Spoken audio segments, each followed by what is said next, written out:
Hi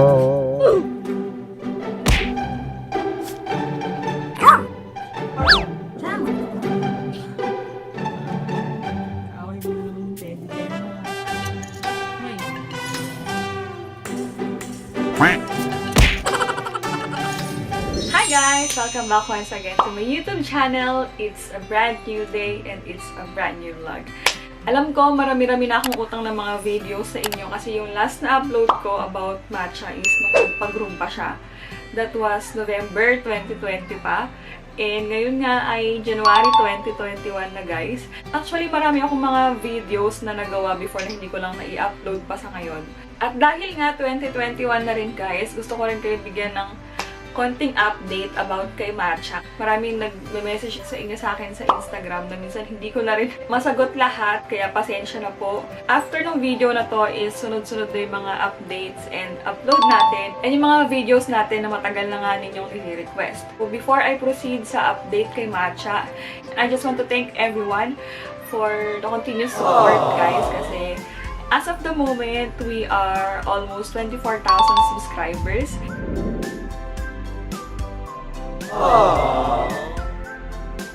And thank you po sa lahat ng sumusuporta since day one. Alam ko na marami pa makakadiscover ng mga videos natin and mas dadami pa tayo. Bago tayo mag-proceed ng update kay Matcha guys, kung meron kayong mga suggestion or gusto nyong video na gawin natin soon is comment down below lang sa video na to guys. And huwag kayo mag-alala kasi binabasa ko yan and tinitake note ko yan. So yung mga ibang comments din niya sa mga ibang videos ko is naka-take note lahat yan. Naghihintay lang talaga ako ng proper time and inaaral ko pa talaga siya based on my experience bago ko siya gawan ng video. Kasi ayaw ko naman na may magawa lang akong video kaya ako siya gagawan ng video. Kaya pasensya na kasi yung mga iba ninyong request is hindi ko siya agad nagagawa. Kasi gusto ko muna rin siyang masubukan sa sarili ko bago ko syempre i-share sa inyo. So, comment down below lang guys kung meron kayong mga suggestions. And kung gusto nyo magpa-shoutout, kasi lagi ako nagsha-shoutout sa dulo ng aking mga video. Actually, isa pang kino-consider ko rin guys, is marami kasing nagsasuggest sa inyo na dagdagan ko na si Matcha. Para meron na nga siyang kalaro. Pero, isa yun sa pinag-iisipan ko talaga ng 10 times pa sa ngayon. Kasi when it comes sa pag-acquire ng panibagong alaga talaga is, kailangan talaga siya ng commitment guys. Kailangan mentally prepared ka and financially. And sa akin naman, alam ko naman na kaya ko yung commitment. Pero gusto ko muna pag-isipan talaga ng mabuti. Kasi para ka rin kasi nag-aalaga ng sarili mong anak kapag ka meron kang alagang aso. I will let you know naman guys, the moment na magkaroon na ng playmate si Matcha. Ang breed na kino-consider ko is it's either kauri din ni Matcha which is Shih Tzu or Poodle. Yun ang gusto ko pang idagdag, Poodle.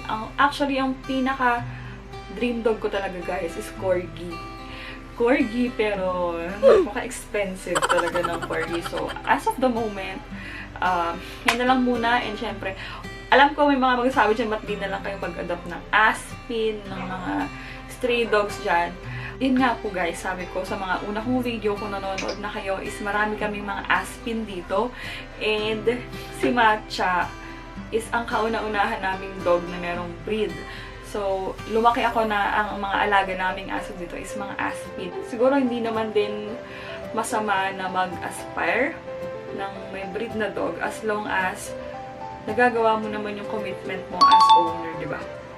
And may nagtanong dito na isa is, ilan daw bang beses nag-vaccine si Matcha? Si Matcha, guys, is vinaksinan siya 7 times nung puppy pa siya, syempre. Hanggang ngayon, puppy pa rin naman si Matcha. Si Matcha is going 10 months na this January 28, 2021. So, ang birthday niya po is March 28. So, ang ating baby is malapit na mag 1 year. So, ang sagot ko nga kung ilan ang naging vaccine ni Matcha is 7 different shots yun. Alam ko, 3 5-in-1 yata yun, 2 6-in-1. So, ilagay ko na lang dito guys kung ano ba talaga yung naging vaccine niya. Tapos may isa rin nagtanong dito, may balak ka po bang pagbuntisin si Matcha? Of course, yes. But not now. Kasi si Matcha is super baby pa.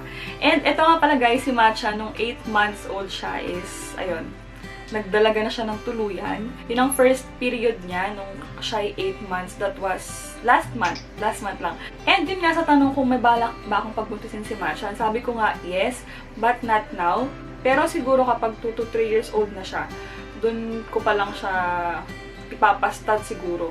Kasi ngayon, hindi pa appropriate or hindi pa angkop para sa edad niya dahil nga tutuusin, papi pa rin siya dahil nga toy breed si Matcha. So yung puso nila maliliit lang din.